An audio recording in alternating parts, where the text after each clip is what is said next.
it's time to sit back and relax with your favorite drink. And listen.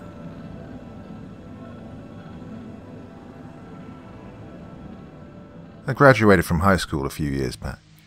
Still live with my parents, but I'm using this time to my advantage. They're kind enough not to charge rent, and that allows me the ability to save up almost every penny I make. The hope is that I can one day start up a small but legitimate business and move into my own apartment. You know, the American dream. You see, much to my parents' dismay, I don't have a steady job. I prefer to take a DIY approach and be my own boss. I buy and resell things online and take odd jobs here and there to supplement my income. With the help of social media and Craigslist, I'm able to regularly mow lawns in spring and summer, rake leaves in autumn and shovel driveways in winter. And eventually I'll make enough to buy a decent car and reach clients outside of town, maybe even hire a few lackeys. But what I'm here to share with you, however, is an incident that occurred almost 2 years ago, one that keeps me on edge to this day. In my first year of business, I introduced a flower delivery service. Depending on the season, I'd either pick up flowers from around town or buy them from the local florist, then deliver them to a person of my client's choosing. Though it wasn't my most popular service, it did bring in some good money. You'd be surprised how much folks are willing to pay to woo a loved one with plants. But in all the time that I biked flowers back and forth from person to person, I only ever picked up one regular. His name was Red, and he was absolutely infatuated with his girlfriend, Clara. Once a month, I'd deliver a dozen roses to the local hotel where she worked. No matter how many times I went over there with the same bouquet, she always acted surprised and delighted to no end. They really did have something special, and I was happy to be a part of their lives, in at least a small way. But then, February rolled round. Albeit my least popular job, I do gain a little traction during the Valentine's season. Along with the additional customers, Red goes all out and has me deliver 3 bouquets on the week leading up to the holiday. Between these deliveries and keeping up with my usual services, February beats the hell out of me. Well, this particular Valentine's week was a little different. It was getting close to the big day and I hadn't received a single order from Red. I usually don't get attached to my clients, but I was quite fond of Red and Clara. And because of this, I decided to reach out to him. I tried calling him. No dice. Nothing but dial tones and voicemail. I thought about riding over to the hotel to ask Clara about it, but that would have cut into the rest of the work I had lined up for the day. With no viable options available to me, I simply went about my day and kept a positive mindset. Something felt off, but I was sure it was nothing to worry about. Well, the next day, Red called back. He was fine, but there was something he wanted to discuss with me. Of all the phone conversations I've ever had, this one tops the list for most bizarre. Red hadn't ordered any flowers because he was getting ready to pop the question to Clara. He wanted the lack of gifts that week to leave her confused and then catch her completely off guard on V-Day by asking for her hand in marriage. I was happy for them, but that's when the conversation took an unexpected turn. Red didn't have a ring. He was wealthy and could afford whatever jewelry he wanted, but not just any engagement ring would suffice. He wanted his mother's ring, the one his father had proposed with. It was the only one he felt was fitting, the only one worthy enough to be wrapped around her finger. There was just one problem. His mother was buried with it. And then came the weird part. Red offered me $10,000 in cash to dig up his mother's grave and retrieve the ring from her dead finger. He said he'd do it himself, but he didn't have the nerve. He couldn't bring himself to defile her gravesite like that. Well, he wasn't exactly comfortable with me doing it either, but he truly felt this was the only way he could propose to his one true love. Oh, I pleaded with the guy. I really did. I told him to go to Jared's. I mean, women love rings from Jared's, seriously. But alas, he wouldn't budge on the matter. Whether it was the allure of money that I could use to expand my business, or the desire to help out a desperate friend in need, well, I grudgingly accepted the job. I'm not going to make any excuses here. I know you think I'm crazy for doing it, and yes, I most certainly was. I know this now. Hell, I knew it then too, but have you ever looked back on something you did in your past and wondered, what the hell was I thinking? Well, this is one of those moments for me. And try as one might, you can't go back and change the stupid shit you've done. Well, this is something I'll just have to live with. Under the light of a full moon, I biked over to the cemetery. As conspicuous as the shovel protruding from my backpack looked, I managed to make it the whole way, without any trouble. After passing the black entrance gates, I laid my bike down and set off on foot. The graveyard was consumed by a little winter chill and an uneasy silence. My footsteps cut through the crisp night air, creating echoes that danced from headstone to headstone. I turned back from time to time and told myself it was to check for passing cars, but really I was afraid of ghosts lurking in the shadows. I never really believed in them, but being surrounded by hundreds of buried corpses in the middle of the night can do a number on your psyche. Growing more nervous with each passing moment, I trotted to the back of the cemetery in haste. My hurried pace was soon impeded by a fresh pile of white marble, upon which was etched the name Abigail Grovewood, in a stunningly elegant font. This was it.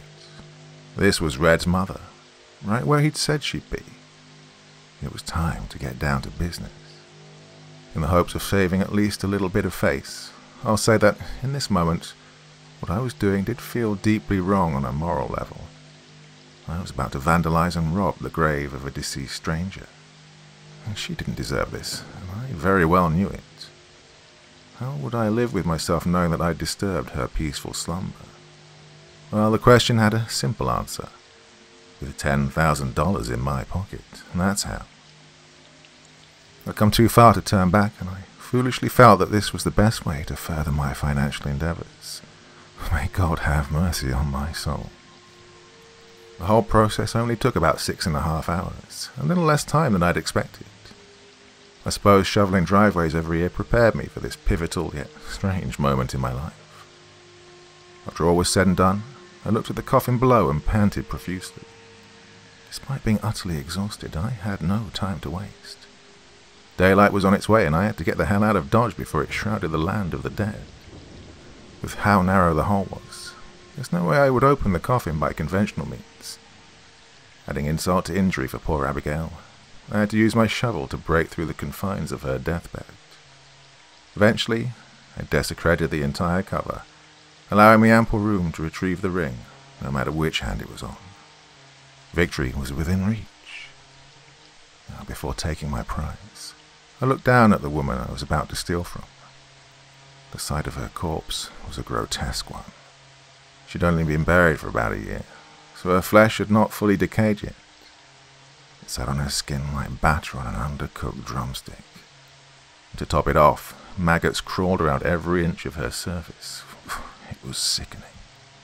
Just as I was about to reach past the flesh-eating bugs and grab Abigail's hand, something crazy happened. Well, it was dark, that's for sure, but I swear I saw her begin to sit up in her grave. The movement was subtle, but it was enough for me to take notice. I was startled, but it took a few seconds for the gravity of the situation to sink in. When it did, I became so spooked that I hightailed it out of there without a second thought. And that is the gist of my late-night adventure. Pretty lame, right? I went through all of the grief just to chicken out at the last minute. Pathetic, I know. But you weren't there to experience it. As I climbed out of the hole, I thought I felt something brush against my ankle. Perhaps Abigail's brittle hands attempting to pull me to my death. As I ran to my bike, I pictured her crawling out from her earthly tomb and chasing me down the road until I was inevitably captured. This was the single most frightening night of my life. I was scared shitless and I didn't give a flying fuck about Red or the $10,000. I just wanted to get the hell out of there. Of course, upon arriving home, logic set in and I realized the error of my ways. It was entirely possible that Abigail was as still as stone and I only thought I saw her move. What I felt against my ankle was probably more likely maggots crawling up my pant leg. I had let the eerie atmosphere of the cemetery get the better of me, and was now out 10 grand and a good friend. Just my goddamn luck. I almost went back, but the sun was beginning to rise. I couldn't risk being spotted and going to jail, though that was a likely outcome regardless. Instead, I wallowed in self-pity and ignored Red's calls for a couple of days. Soon enough, my failed grave robbery was all over the news. But here's the thing. When the police discovered my handiwork, something was profoundly amiss. Abigail's casket was empty.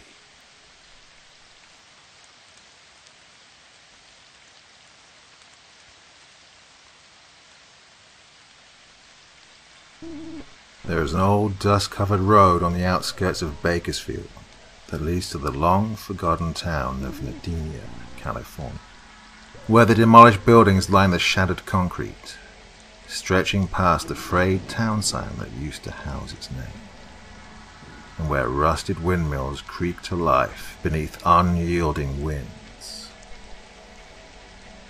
Many within the neighboring cities would attest that the town was never more than a vacuous ghost town, their recreant remarks roused by the grief-stricken tales passed down by their ancestors, its forgotten memories forcibly buried below the rubble and battered skeletons of abandoned brick structures and stripped machinery.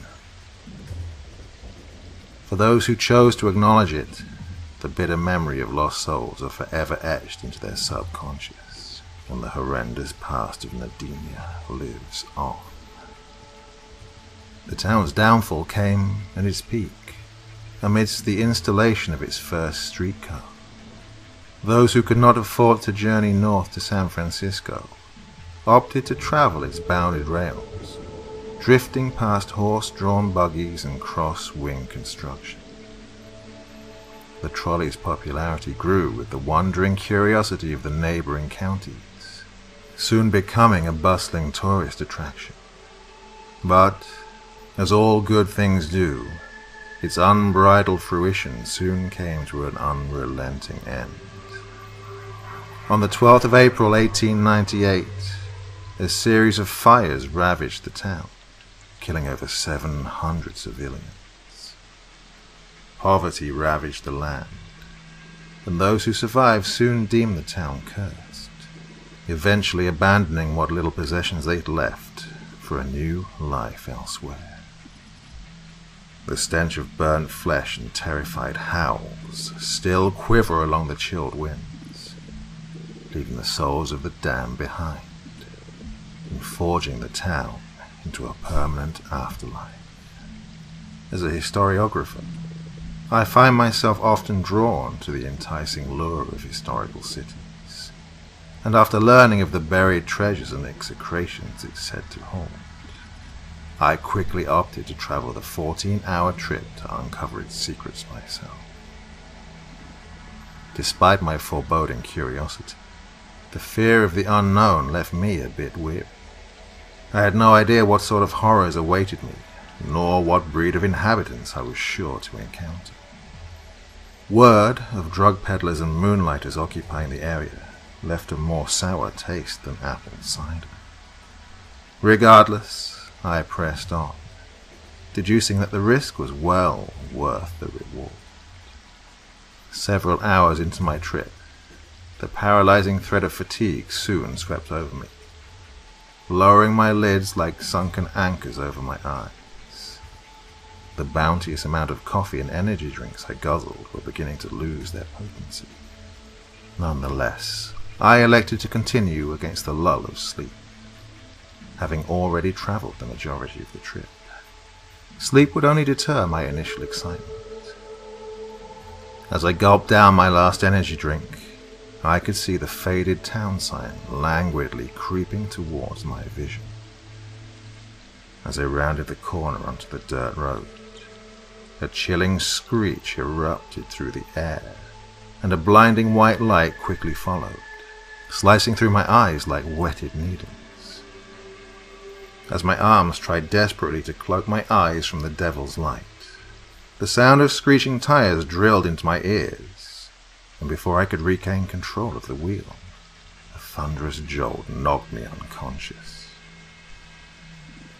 A few hours later, I awoke slung across an omnibus terminal. My last memory being a dashboard view of the dirt road that led me here. My shirt was shredded to rags and dried blood caked between the seams, an obvious remnant of the scars that lined my forehead and cheeks. I had no recollection of how I ended up there, nor how far my Covenant state allowed me to tread. I fixed my eyes upon my surroundings, quickly taking notice of the noisy inhabitants I was once so wary of, none of which, resembling their dangerous counterparts, I was warned about before travelling. Most were cloaked in bulging cotton garments reminiscent of the 1800s, their children garbed in clothing more aged than their maturity. Either I had stumbled upon the set of an old western, or the new residents really strived to embody the town's rich history. I continued looking around, taking in the sights of old cathedrals and Victorian-styled architecture. It was truly marvelous. I was one of the very few who braved the trip to this seemingly dangerous and cursed city. I watched on as children played in the street, while the adults conversed amongst each other, wondering why so many feared to travel here. As I scanned my eyes over the area, a darkened shadow washed over me, dimming my vision. I looked up, and the iconic streetcar was parked right in front of me, its doors partially ajar. I was dumbfounded. How did this thing survive a fire from over 100 years ago? After closer inspection, its charged and desquimate exterior suggested that the newfound squatters had been intelligent enough to get it running themselves. Despite my curiosity, I had no need to come aboard, at least not yet. I waved it away, stood erect, and sauntered off in the opposite direction. Ever since then, the damn thing's been tailing me on and off for hours, like a starved puppy looking for an alms of sprinkled dog biscuits. I wasn't alarmed at first, but most vehicles restricted to rails couldn't partake in such behavior. As my curiosity swelled, I began keeping a mental note of its passengers each time it passed, causally cataloguing every man, woman, and child aboard. There were never more than 3 to 5 passengers at any given time, and on most occasions none at all. Eventually I began counting the seconds it took to make its rounds, approximately 30 minutes before making a full cycle. A pretty short trip for a town as large as this. There was something very strange about this mysterious trolley, something that I was now hell-bent on finding. As it began to make its next round, I quickly ducked behind a buggy positioned against the sidewalk. I waited for it to pass, then immediately followed closely behind, careful of being spotted. It made multiple stops before rounding the corner into a blind alley. I abstained from proceeding any further, unsure if misplaced tracks led it astray. To my bemusement, it continued its advancements, seemingly unknowing of the approaching dead end. I braced myself for the impact, waiting to hear the grating sounds of sheet metal searing against the stone surface. I waited, but heard nothing. Only the immobilizing embrace of silence greeted my doddering perseverance. I slowly regained my composure, scouring the area for any sign of the trolley. Not a puff of smoke, nor the shattered remains of metal sat where it once tread.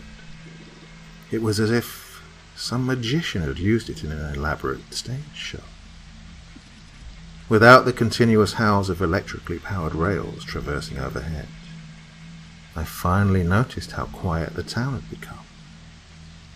Only the low growl of street lamps interrupted its hushed ambience. Something was off.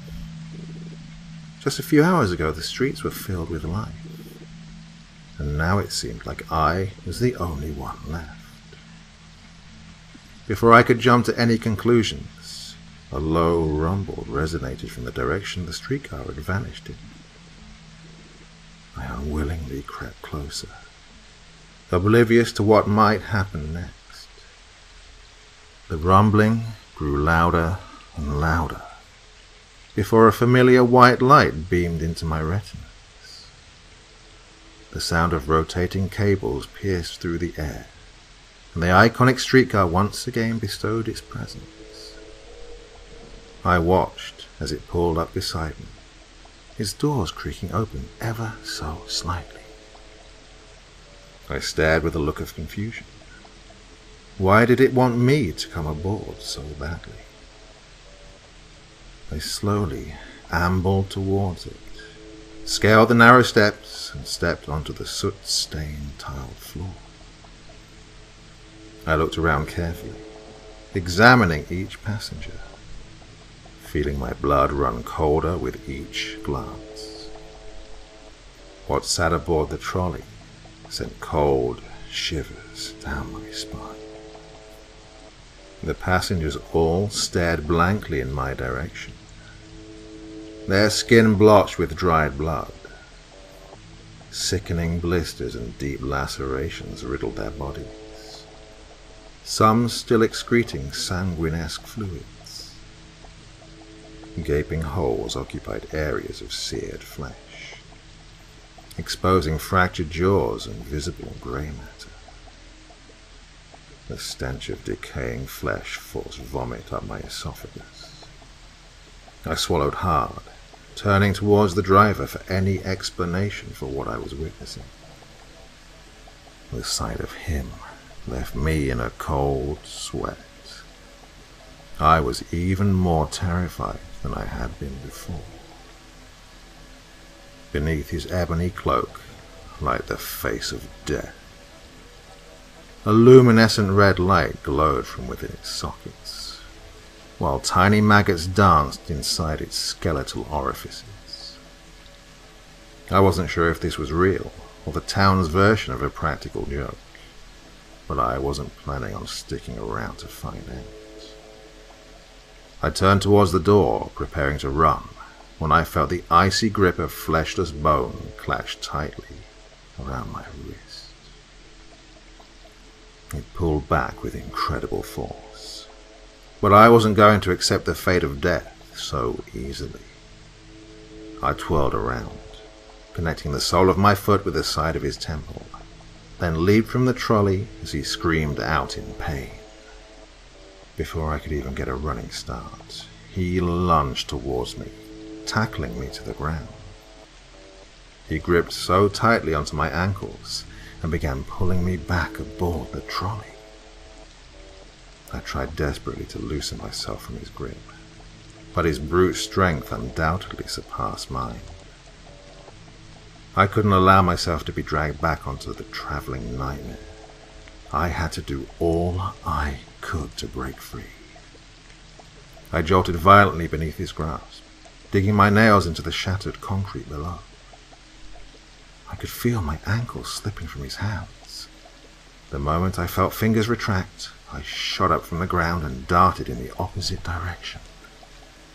I ran as fast as I could, creating as much distance as I could between us. What the hell was going on in this town? I tried to cook up a viable explanation, but all of my theories managed to conjure more questions than answers. I continued running, hoping to stumble upon my car on that dirt road, running for what seemed like hours before finally reaching it. When I arrived, the townspeople were all huddled together. Something, or someone, was holding their focus. I forced my way through the muttering crowd, curious to what had held them all so entranced. As the dirt road came into view, that all too familiar sense of terror engulfed what little hope I had of ever escaping. My car had crashed into a large pile of rubble just beyond the town's entrance. My risky habit of rarely buckling my seatbelt forced my body to propel itself through the windshield. Broken shards of glass and a fractured spine would cause my demise. I walked closer towards the vehicle, staring at my exaggerated reflection with utter horror. My appearance had not differed much from those aboard the trolley. I turned slowly towards the others, watching their worried expression turn to those of rage. Their murmurs grew from quiet whispers to howling shrieks. I quickly covered my ears, trying desperately to shield them from their horrid cries. As their shrieks grew louder, a sea of flames erupted around us, engulfing the city in a reddish glow. As the flames drew near, one by one, the physical forms of the townspeople slowly dispersed, leaving only their battered souls behind. A frozen look of dread crept onto my face as I watched their ethereal flesh catch fire, their screams burrowing deep into my subconscious. I now understood what that streetcar was for, and now, more than ever, I had regretted my decision of ever leaving it.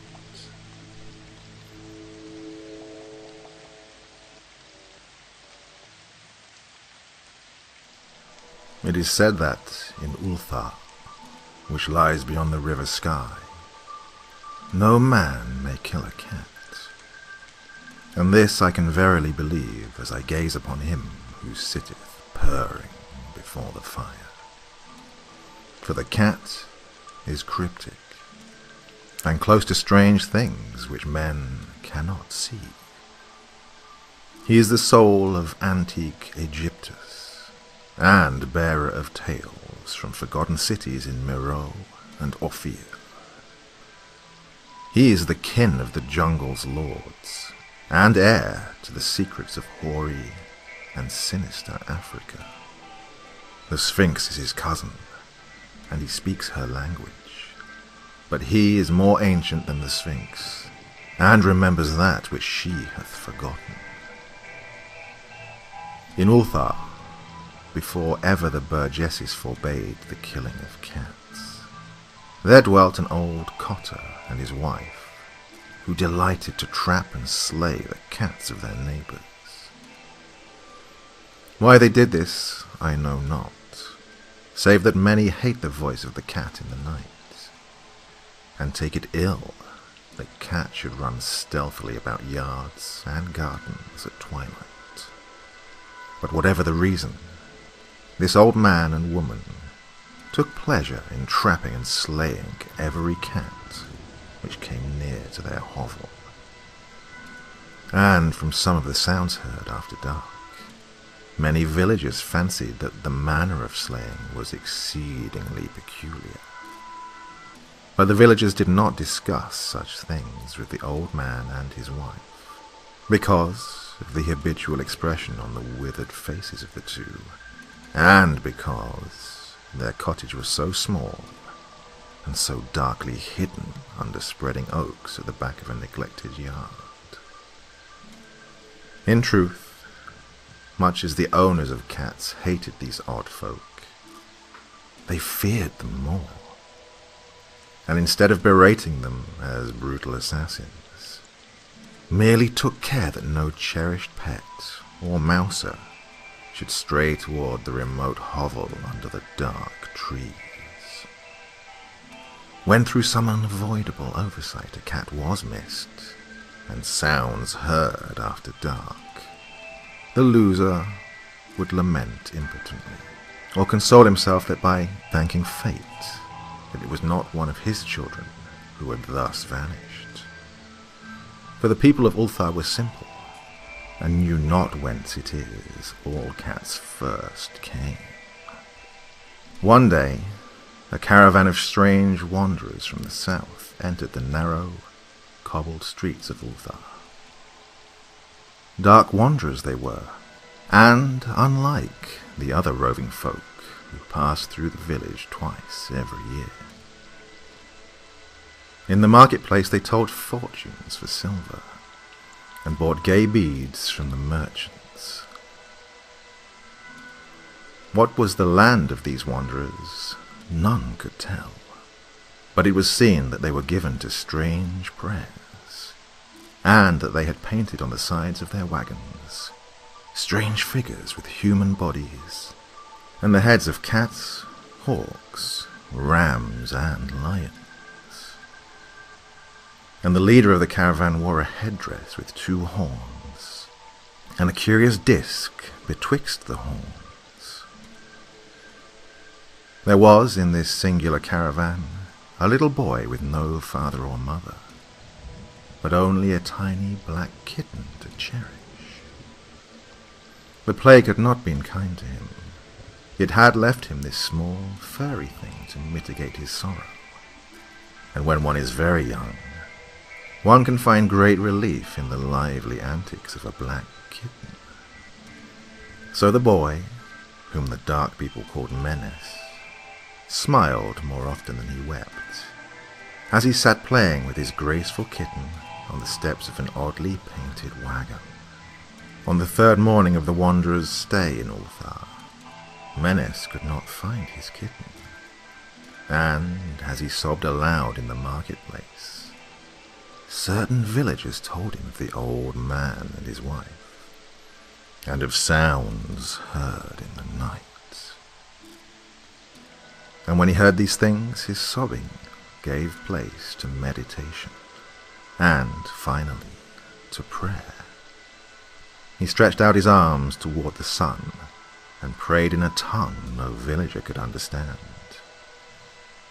Though, indeed, the villagers did not try very hard to understand, since their attention was mostly taken up by the sky and the odd shapes the clouds were assuming.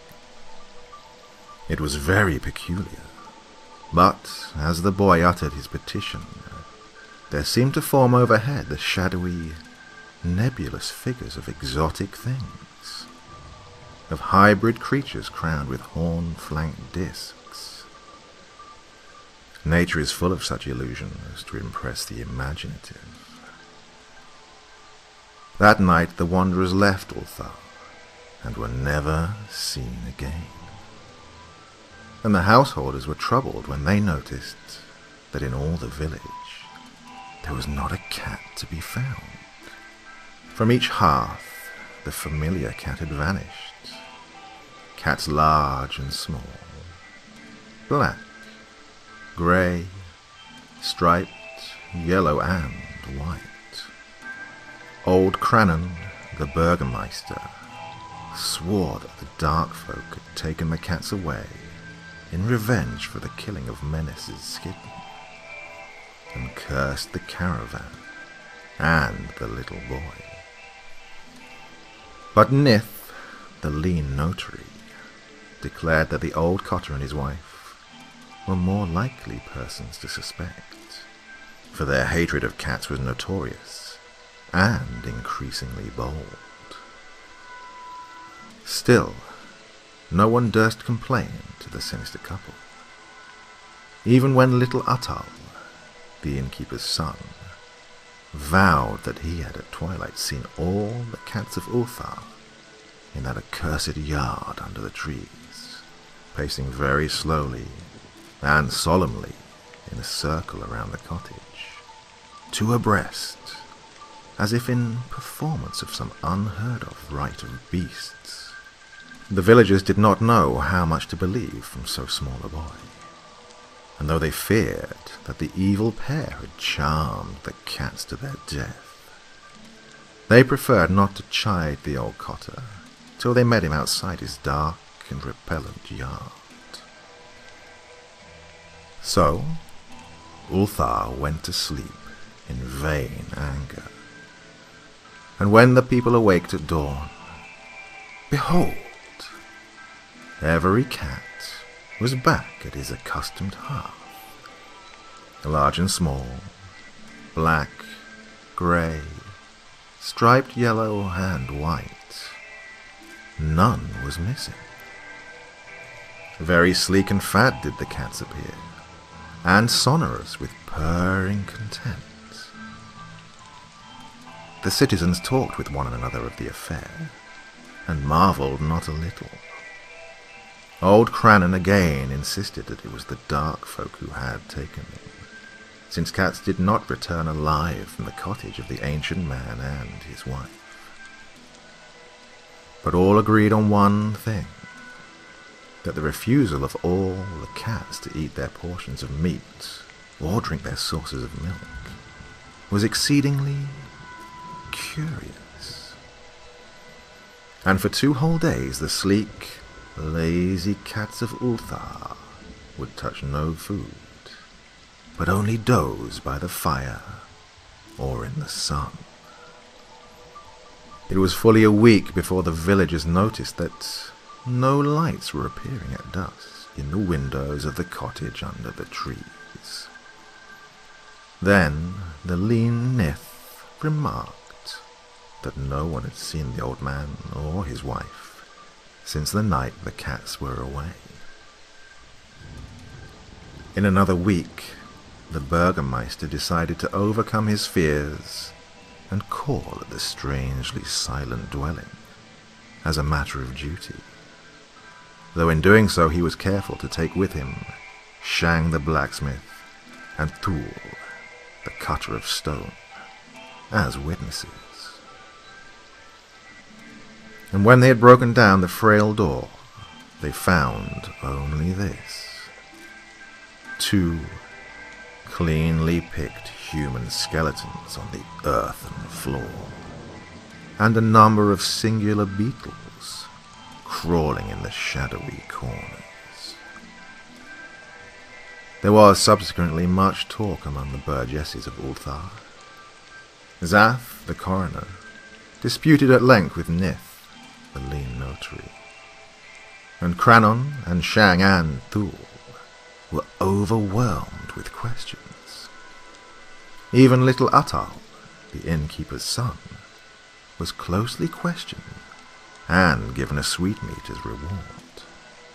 They talked of the old cotter and his wife, of the caravan of dark wanderers, of small Menace and his black kitten, of the prayer of Menace and of the sky during that prayer, of the doings of the cats on the night the caravan left, and of what was later found in the cottage under the dark trees in the repellent yard.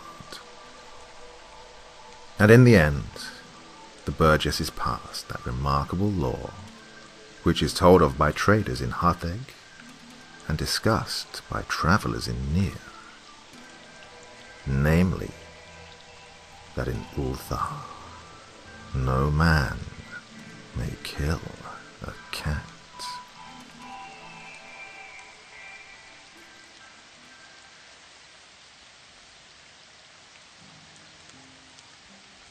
If you've ever seen someone endure a seizure before, or been the unfortunate sufferer of one, I don't need to tell you how horrific it is to be a part of.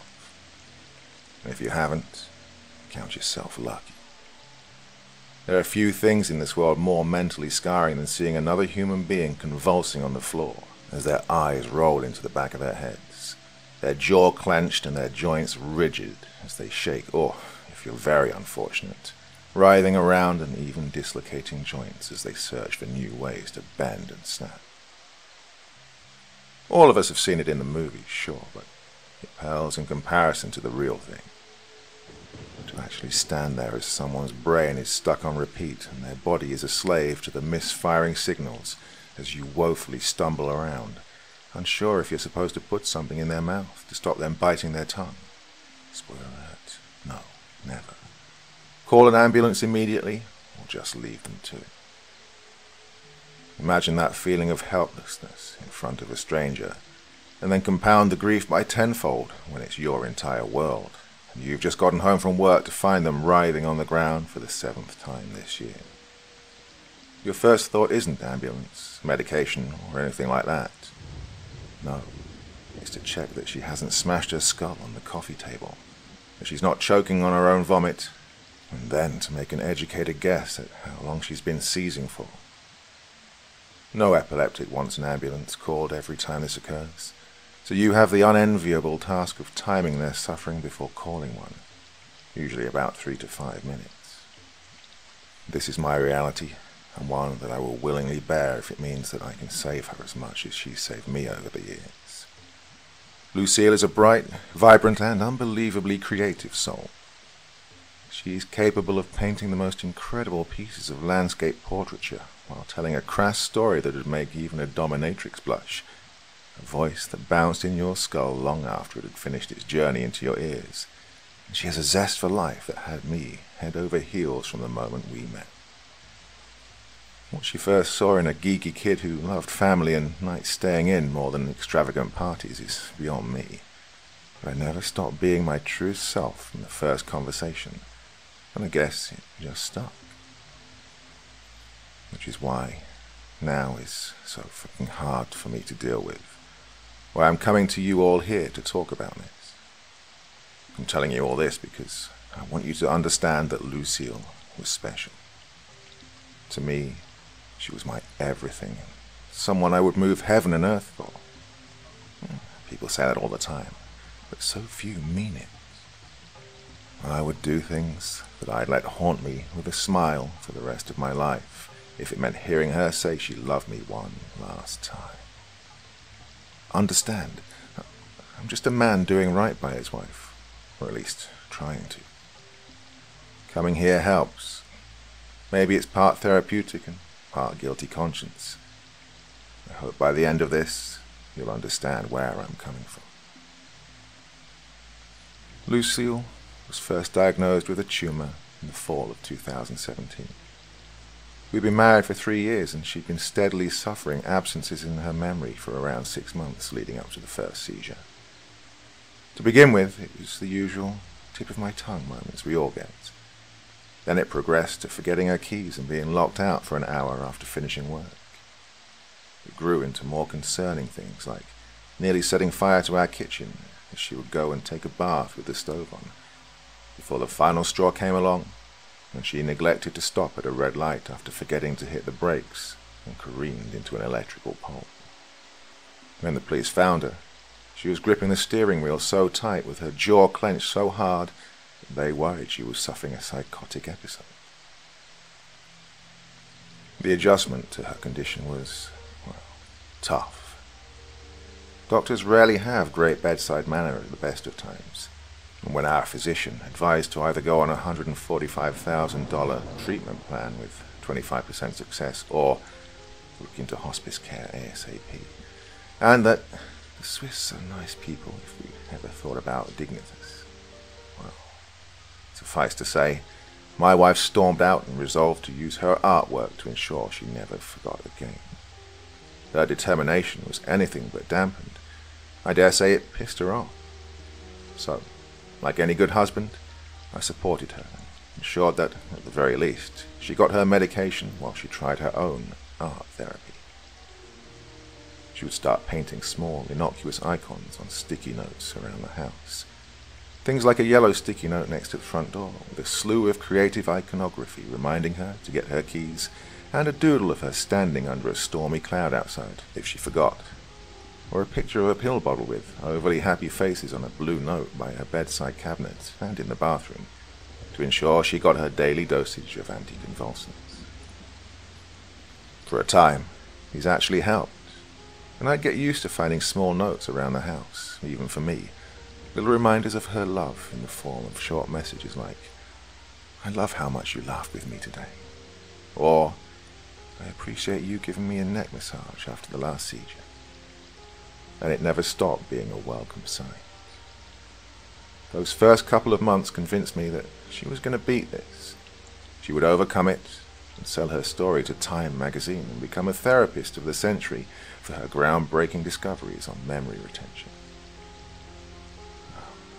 I'm sure you all know, however, that we rarely ever get what we want. It was the late summer, and I'd been working away a lot more than I wanted. As an architect, I took whatever contracts I needed. Medical bills are seldom ever totally affordable in this freaking country. Even with insurance, our deductible was still high. So the contract I ended up taking was nearby if anything went wrong, but far longer hours than I was used to. I'd been working a particularly lengthy afternoon when I came back to the sounds of grunting and snapping, finding Lucille's fragile form on the ground and next to the coffee table where her head had made contact with the corner before landing on the ground and nestled in a pool of her blood. You have to understand, we took every precaution, and sharp edges or areas she was likely to hit if she seized were always far away from her. The table was in my personal study room on the second floor, and the rubber corner protectors were taken off of it.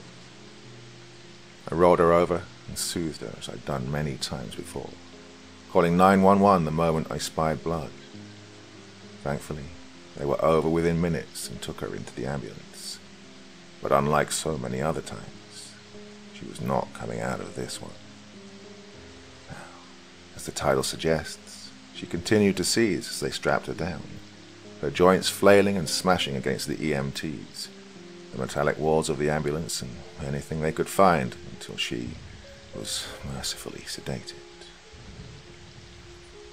You should get her things. It's not likely she'll be coming home tonight, one of the EMTs called back to me, sweat dripping off their brow after finally putting her down. I knew the drill by this point, but it was still painful to hear. I nodded and told him I'd follow on as soon as I'd gathered everything.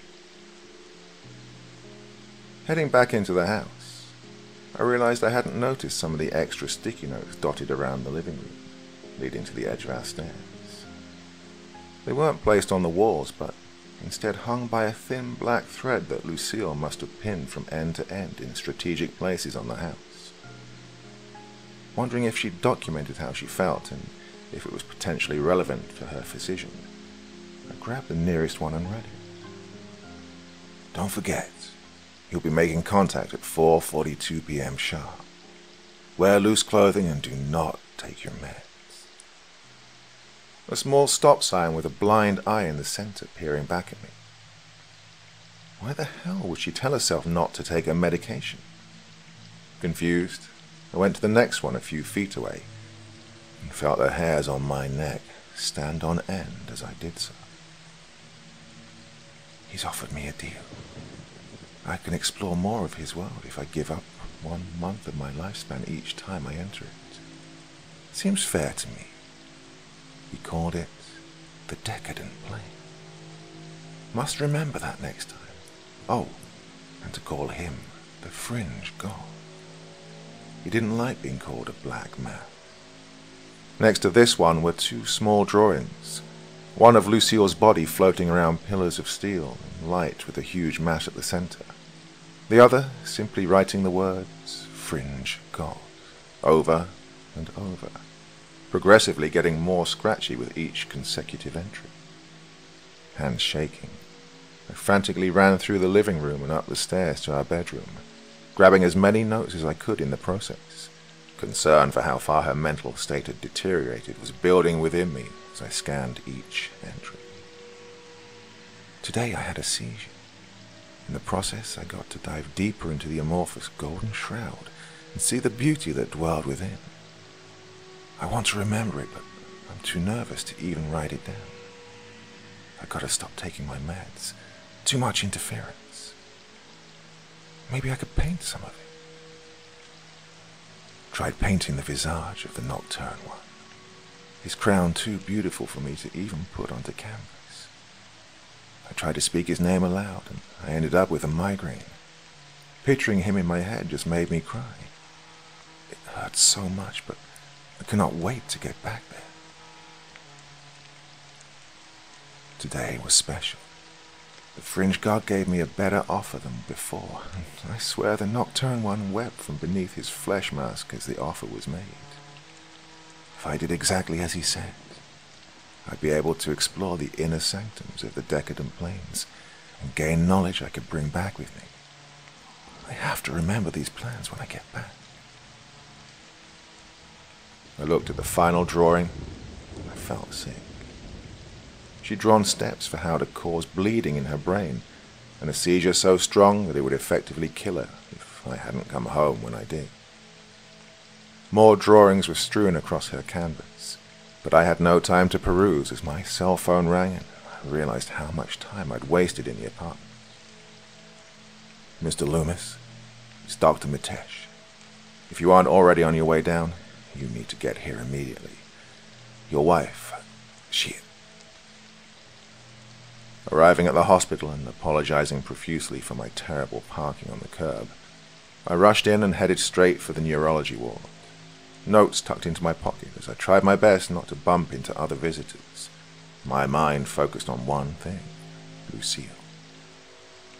I turned the last corner and I heard the screaming before I saw the stuff. It was filled with pain and terror. It absolutely belonged to my wife. Spotting a nurse leaning against the window, I approached him and tried my best to keep my composure. My wife, Mrs. Loomis, is she... I breathed, my eyes darting to the foreboding double doors, back to the obviously shaken-up nurse. He tried to be professional, but whatever was going on was far beyond his experience level. She's not stopped seizing since we got here. We've tried sedating her several times, but it's not doing her any good. I'm sorry. The screaming got too much and I had to take a breather. The doctor should be out for you soon. Excuse me. He rushed past me and I chalked it up to nerves in a new environment. Waiting around for half an hour and staring at the notes did nothing to calm my nerves, nor did Dr. Mitesh when he finally came out and ushered me to a waiting room. He explained to me that she wasn't just having one continuous seizure, or at least he didn't think so, but was instead having consecutive seizures one after the other without any rest. I've honestly not seen anything like it, he began, hands rubbing each other as he spoke. I've tried to get a scan of her brain, but, well, not safe, right? I chimed in, fully aware that any person mid-seizure is a liability. My wife may be small, but she packed a punch at the best of times. Right. We've upped the dosage to bring her to a calm state, but it seems to wear off quickly. I've requested our head of neurology, and hopefully she can shed some light on this. In the meantime, you're welcome to sit with her, but I must apologize in advance for the straps. He saw my eyebrows raise and clarified. This is a precaution, I assure you. We've just managed to fully put her under, but we don't want to take chances or have her cause more harm to herself. He leaned forward.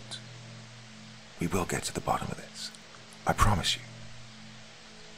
He led me back into her room, and for the first time in what felt like weeks, I looked upon my poor, broken wife.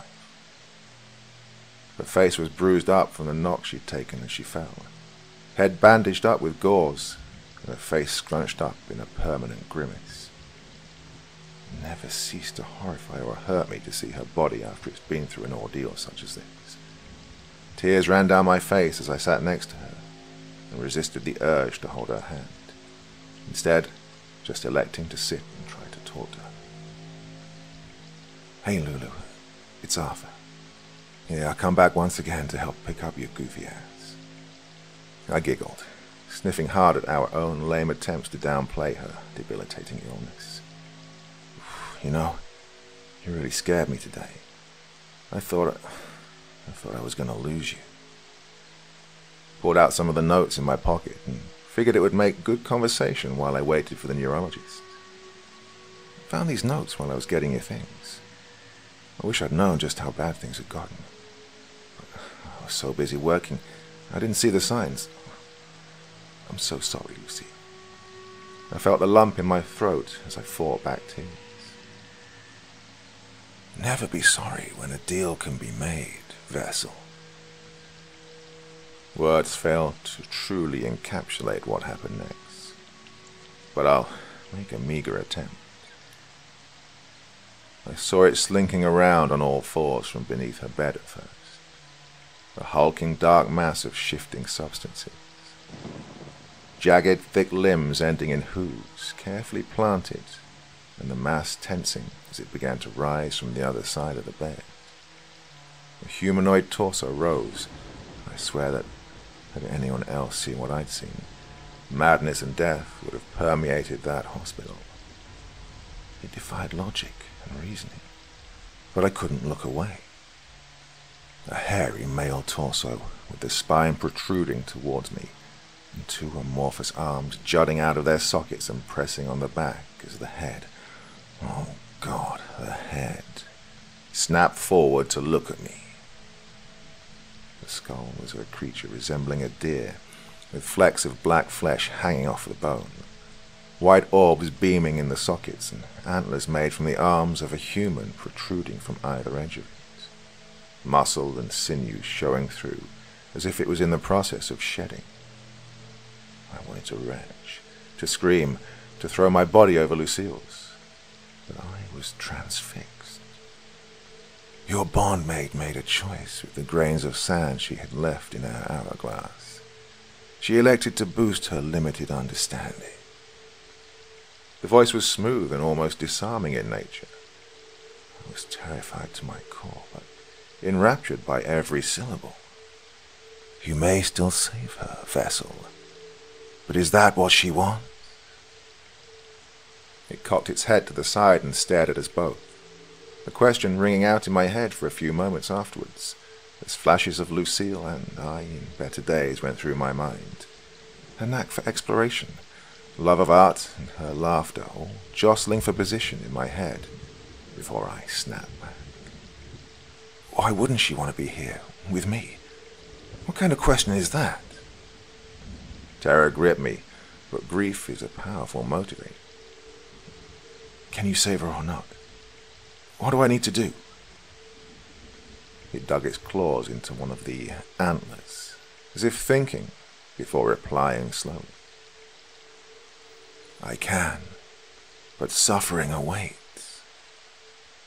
The response rang out, and it gave no further elaboration, save for pointing at her and saying, she must wear the crown. And then pointing to me, adding, you must bear the guilt. A small, lamprey-like creature appeared from the neck of this fringe god, and he pulled it off, the shrill cry ripping into my ears, as many eyes and teeth felt immediately locked onto me. She will be saved, but your guilt will be eternal, vessel, he reiterated, holding out this parasite that was pulling at his emaciated digits to get to me. Do you accept the gift? Do you pledge yourself to the fringe? I swallowed and nodded, reaching out to take whatever the fuck is in his hand. But the antlers grabbed me first, pulling me over the bed and deep into this monstrosity's eyes. Show me solidarity first, vessel. Earn your seat at my table. And in that moment, it was as if he was never there. Like I'd snapped awake from some unexpected nap. Groggy, I looked around and cast my eyes towards my wife. She was staring right at me, horror stricken across her face, and she began to open her mouth wider and wider, unblinking as she did so. Her eyes rolled into the back of her head as a cacophony of screams erupted from her, and her body began to jerk violently. It was on a different scale than any seizure I had ever witnessed from her previously, and before I even had a chance to react, her nurses ushered me out and took over. She carried on seizing for the next 90 hours. No matter what anyone did, she would persist. Her body was riddled with bruises, and her vocal cords by this point were long since ruptured. A whispering yelp, all she was able to muster. Her body began to fail her on the 5th day, and while she was contorting into horrific positions for her body to attempt to support, her strength was fading rapidly, and the doctors were able to restrain her with greater ease. The neurologists were stumped. Experts across the US had no concrete idea, and the sole consensus they could come to was that the tumor was now pressing more into her brain, and the seizures would not cease without risky surgery. They gave me time to think it over, of course, letting me sit with her again now that she was in a more sedated state, though I was terrified to do so. Before going in, I resolved to try and sleep in the adjacent waiting room, having not received any proper news or resolution since this began. I now felt a degree of weight had been lifted, but if I was going to see my wife for potentially the last time, it would do me good to do so with a clear mind. Now, I don't know if you'd call it a dream or a nightmare, but what I saw in that space was more vivid and tangible than anything that had come before it. I was your typical dreamer, barely remembered my experiences unless they were emotionally driven or traumatic. But this was on a whole new level, and I can still remember the way it looked, smelled, and even felt on my skin as I floated. Oh, I dare not go into detail here. I fear that may break the pact I now have with the fringe god. I will say that my wife was right in her notes. She did not do it any justice. I only had glimpses of the gate she stood in front of. Both were shut to me, and lumbering Goliaths stood on either side, bearing down on me as I floated aimlessly, unsure of how to proceed. Once again, the fringe god appeared in front of me, leaning forward as he spoke. "Your pact is about to be complete, vessel. Are you prepared for the hardships ahead? Are you ready to worship?" As he finished, the gate opened up just enough for me to see my wife behind it.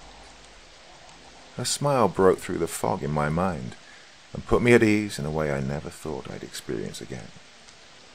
Without thinking, I nodded. "Whatever it takes to free her, I'm ready," I replied, resolute. "Then the pact is sealed. I will allow you to say goodbye before the traversals begin on the next lunar cycle." He extended an antler, and I begrudgingly gripped it. "Why would I need to say goodbye here?" I asked. The fringe god shook his head. "Not here. Your guilt begins now." I lied to her. I lied to myself. I lied to you. I'm sat in the waiting room. I can feel the sheer weight of my sins bearing down on me like a freaking lead weight in my shoulder or a leech attached to my neck, growing fat and engorged on every black mark from my life. The hardest part of watching someone you love die slowly is never knowing when to let go. Living in a perpetual state of agony and wondering if this is your last day eating breakfast, your last ever "I love you," or your last ever kiss. Everything mundane becomes ecstasy. You savor those quiet moments when you're not stressing over medication, palliative care, or what your life will be like in the long after. Lucille loved her art. She loved creating fantastical monsters she could immerse herself in, and I adored creating and building those worlds as an architect and designer. We bonded over that love of the weird and unusual so many years ago, and it was what kept us strong through those darker days. Even now, its influence can be felt through every word you see upon this recount of events. I didn't just time her seizure because I knew it could be a mild one. I did it because I was determined to make sure, if she died, it was in her home and in my arms, with dignity. I must deal with that blame for the rest of my life, and every time I look in the mirror, I see the fringe god staring over my shoulder and reminding me of what I did. reminding me of my sins. Lucille is on life support in the next room, and as soon as I finish this documentation, this confession, I'll do the merciful thing and let her go.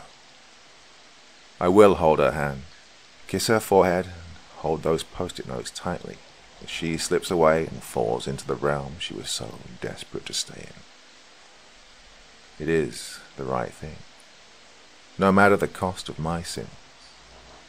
Maybe I'm at peace with it because I know that this was an inevitability, that blaming myself is exactly what any widower of a terminally ill loved one would do, that my timing was at its core just standard practice, regardless of my selfishness. Maybe it's because I know she was a passionate believer in dying with dignity, and she fought tooth and frickin' nail to stay alive as long as she could. Or maybe it's because when I slept last night after I'd said my goodbyes, I saw her in that indescribable realm, smiling at a distance with the nocturnal one's arm protectively draped over her shoulder. The obelisk of Sonder was my sole means of emotional communication between us, as I sat in the Stygian void between the dream world and the realm she now inhabits. Maybe I know that the good days, when I catch her smile shining off the horizon, are worth every ensuing night terror that springs forth unspeakable creatures that threaten to tear me from my fringe god, to tempt me to their realms with promises of forbidden desires as they torture every corner of my mind. All that I know is that I'll go to sleep tonight, and I will, once again, see her. Whether it's real or not doesn't matter. My fringe god fulfilled his end of the pact. Now it's my turn to do the same.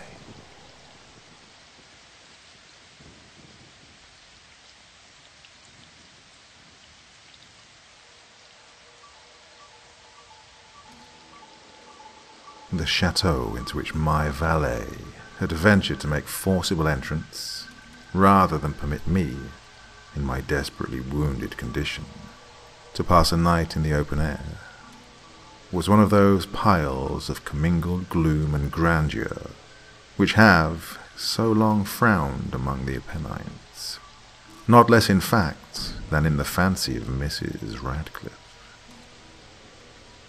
To all appearance, it had been temporarily and very lately abandoned. We established ourselves in one of the smallest and least sumptuously furnished apartments. It lay in a remote turret of the building. Its decorations were rich, yet tattered and antique. Its walls were hung with tapestry and bedecked with manifold and multiform armorial trophies, together with an unusually great number of very spirited modern paintings in frames of rich golden arabesque.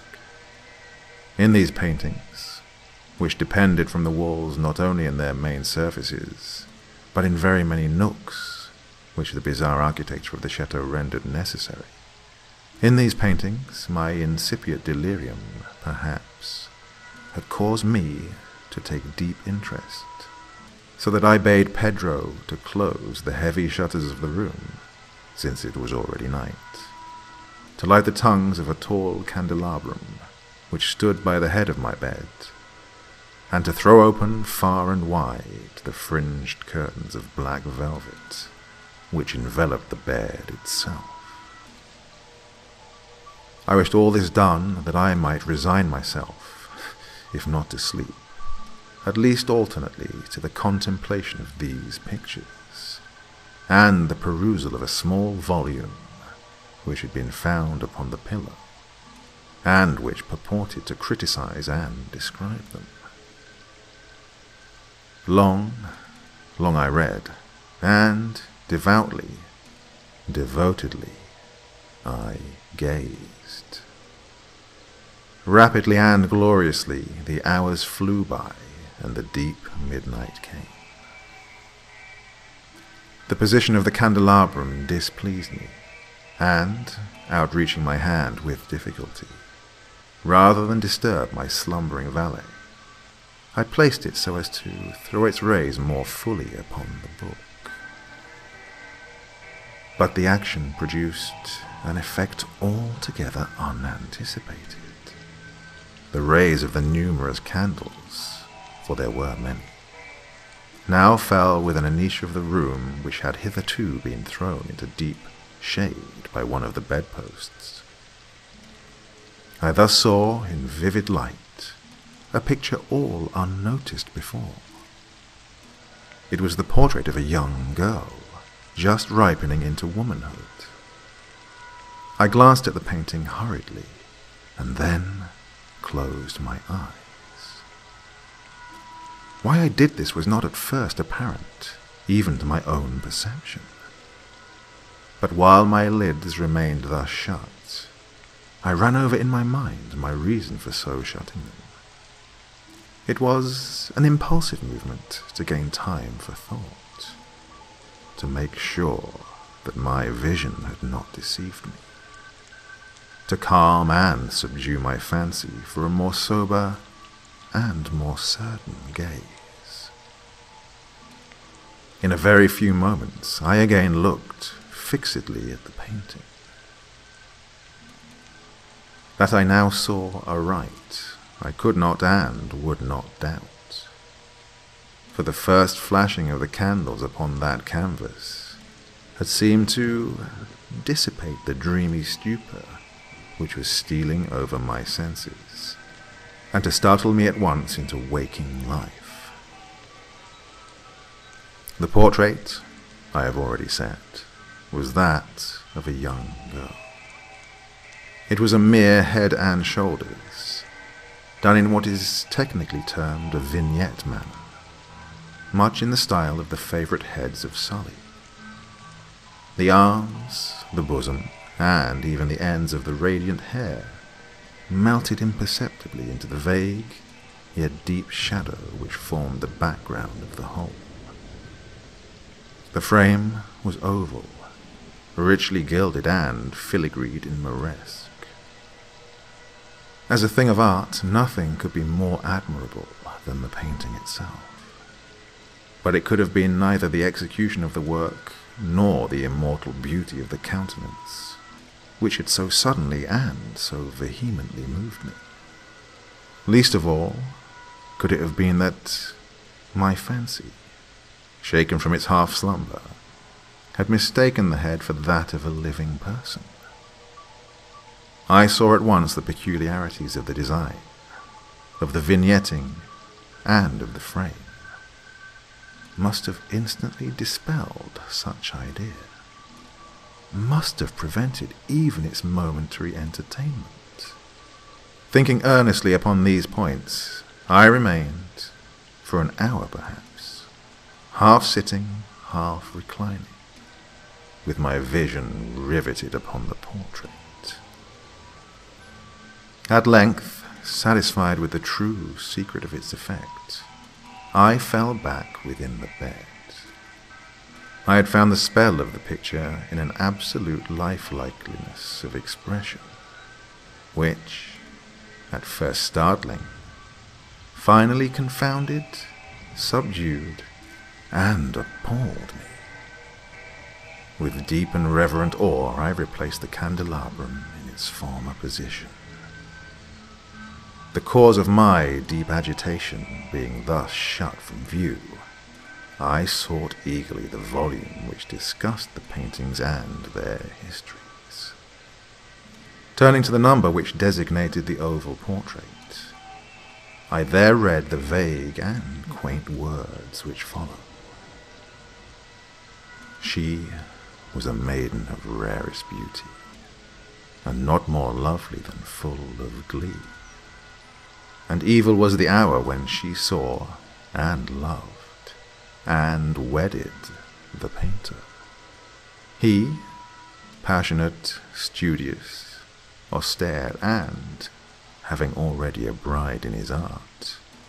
She, a maiden of rarest beauty, and not more lovely than full of glee, all light and smiles, and frolicsome as the young fawn, loving and cherishing all things, hating only the art which was her rival, dreading only the palette and brushes and other untoward instruments, which deprived her of the countenance of her lover.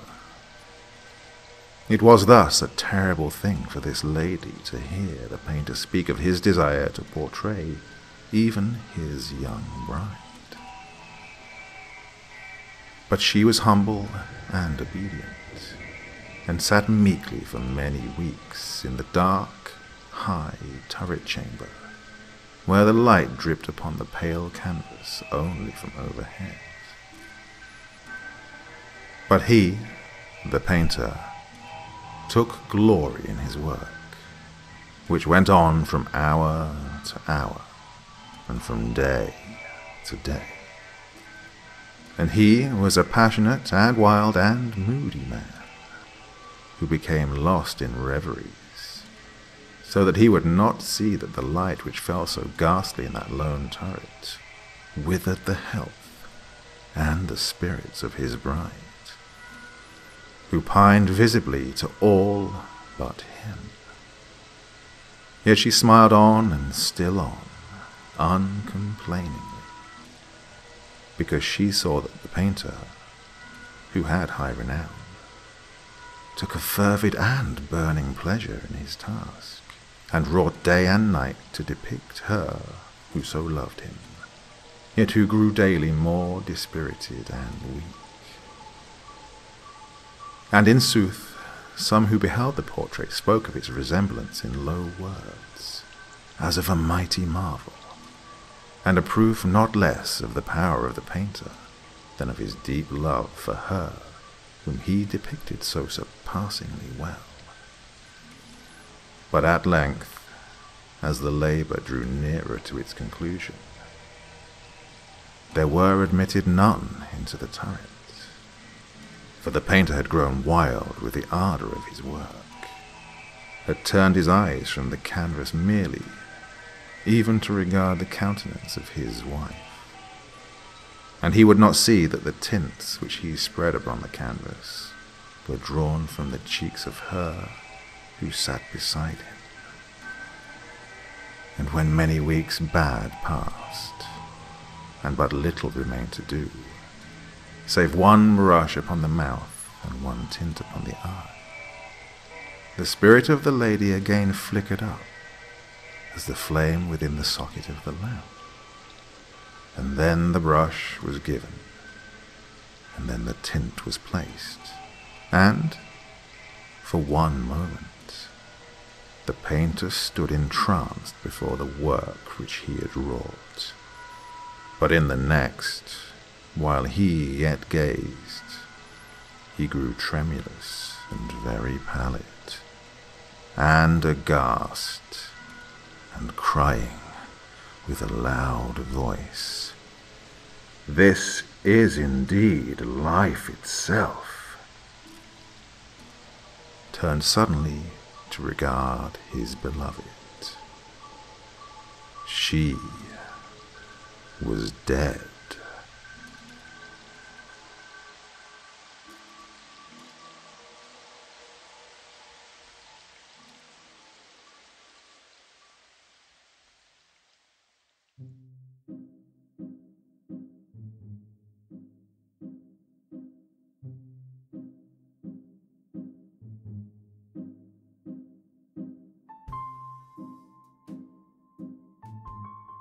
So that really was a weird and wonderful collection of stories, wasn't it? Don't really know how to describe that. Hope a lot of you managed to fall asleep, which of course completely negates the point of me doing this outro, doesn't it? If you're asleep, you're not going to listen to what I'm saying here. You'll have no idea what I've said. Oh, what a shame. Anyway, more important business. Tonight's collection of stories is dedicated to the one and only Mr. Christopher Maxim. The first story in tonight's collection was written by him, and this whole situation has hit him pretty badly. Brilliant writer. Unfortunately, he's not writing at the moment, but he's been a very, very good friend to a lot of us in the horror community. He's written some incredible stories, like the one you listened to begin with tonight. And as I said, he's not going through the best of times, so if if you have anything to spare, please look at the link I've left in the video description and send a little bit his way. He's suffering quite badly at the moment, and as I said, he's done a lot for us in the horror community, so hopefully I can repay all of his fantasticness a little bit. If you can just send a little bit of money his way, would really help him out a lot, okay? Well guys, if you're asleep, sweet dreams, la da da da. And if you're still with me, I'll be back again tomorrow night with something phenomenal, as always, of course. Till then, my dear friends, very, very sweet dreams, and bye-bye.